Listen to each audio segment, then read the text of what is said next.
Not sure how many of you will even know what this is. I'll try my best to explain it to you, but this is game facts. So right now I have pulled up a Skyrim game facts from 2012. Now, if you're looking for strategy guides to really old games, these are actually pretty useful. They're all made in text. You can see them right here. So you get Skyrim at the top, and there's a index page here, and it's all text. There's no pictures. It's all text. But they're usually really good. So if you're looking for a strategy guide for an old game, these are all very helpful. They're all fan-made, by the way. Pretty much this is, you just submit it for the game. There's usually multiple versions for one game and such. It's very useful for older stuff. You see it stops at Xbox One and PS4, but I don't think people really use them that much anymore. Like I said, I haven't heard anybody say game facts in a long time. Until today, I saw some hard-hitting journalism over on Vice. Is hard-hitting, hard, real investigative.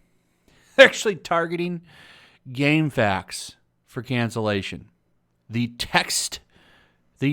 purely text strategy guide that I just showed you is now considered to be offensive. And in fact, they go so far to say that it's probably the foundation for all istophobic content in video games today.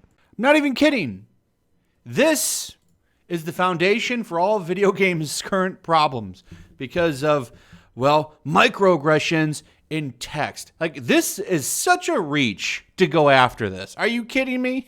There's not even any pictures. And, okay, most of them were made by individuals. Pretty much anybody can go and upload one of these. I don't know if they moderate. They probably did moderate. Like, if you put a bunch of nonsense on here or it was incomplete, they probably removed it. But because, the reach that they go to here in this is that in some of them, they might describe a female character as looking good, or she's her moveset. As I quote, they quote this one right here. This is the one they use for reference. It's for a game called Project Justice from the Dreamcast.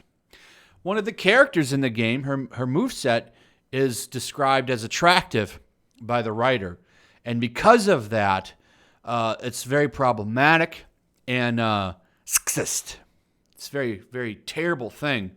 Look, it's got an AOL email for this author. 2002. We're reaching this far back for things to complain about over on Vice. Hard-hitting, investigative journalism from Vice. That's where we're at now. Okay. Like I said, Vice used to be such cool, like they used to this was like the young person's news once.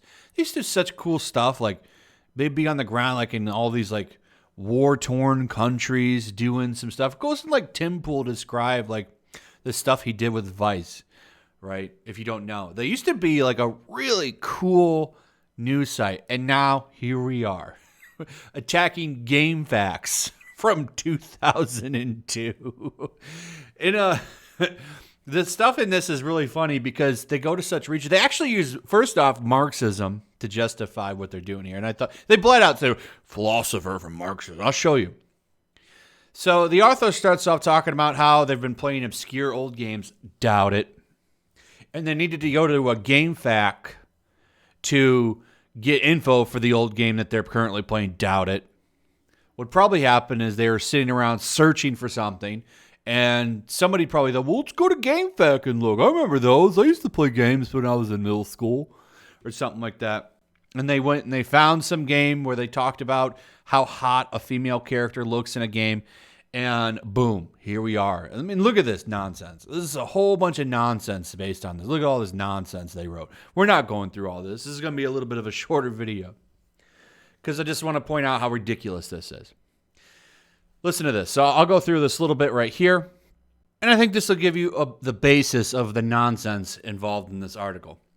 But even for considering games I've recently played, and thus read facts for, there's definitely been other examples. A guide writer for Seiken Densetsu 3, i.e. the original form of the recently released Trials of Mana, peppers a guide for one of the playable characters that comments about how hot the character Angela's special moves and even her mother are, each one ending with, frankly, a creepy he. In truth, multiple facts for this game zero in specifically on Angela in a similar way. A build guide for Unlimited Saga implies, for lack of better phrasing, the author receiving an imaginary face slap every time they comment on the weight or age of playable women. There's a female-only challenge guide for the GBA Fire Emblem that the male characters make the game too easy. Don't use them, and you'll have yourself a real challenge.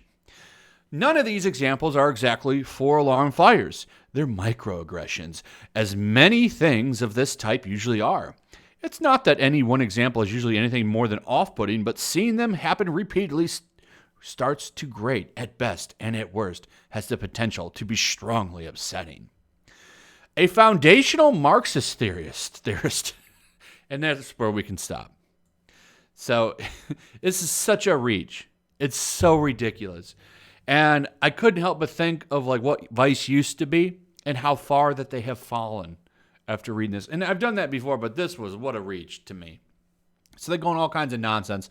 The short TLDR of this nonsense here is that this set up the foundation for video game culture to be istophobic, basically, in a nutshell.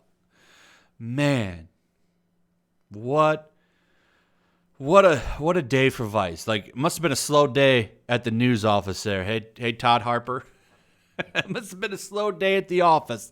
We had to go look up 2002 game facts. Oh, I also want to point out, so Project Justice is the only one they actually cite. I actually clicked on that and got this one. The other one, the Fire Emblem stuff, they actually don't cite in the article, which I found interesting. I'm not going to pull it up. I bet you those things that he's saying probably are in there, but it's like, at the end of the day, who cares? Who cares? It's such a joke at this point. Games journalism, everybody, right here. Video game journalism. Anyway, that's it. Hope you guys enjoyed the video. Let me know what you think. Also, if you would, please share the video. Make sure you throw a like up. Make sure you're still subscribed. Subscribe if you're new. Hit that notification bell. And I will see all of you on the next one. Peace. Also, if you want to help support the channel, check out my Teespring store. There's a link in the description. You can find some merchandise in there that you might want to check out.